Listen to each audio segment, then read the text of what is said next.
are some things I think the ancient Mesopotamians would absolutely love, in my biased but somewhat informed opinion. Don't at me. First, we have a favorite for the ages. Fringe clothing. I'm talking your flapper dresses, your mountain man jacket, and don't even get me started on indigenous American clothing. Why? Because the Mesopotamians invented fringe. They put it on everything they could. Look at him!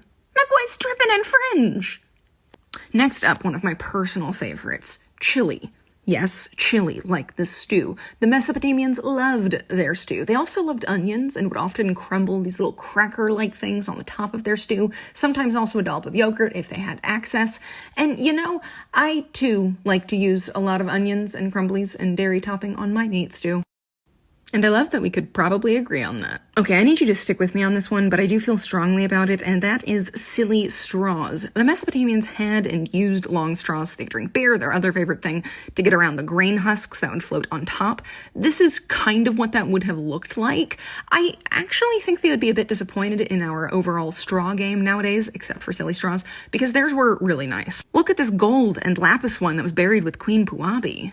Lastly, for better or for worse, I do think they would like overly dramatic TV. It just vibes with everything they're about. Conflict, sex, power, politics, and more. Just look at their myths. All our ancestors were really just messy bitches, and we need to respect that. They'd be up on the telenovelas, the K-dramas, and more.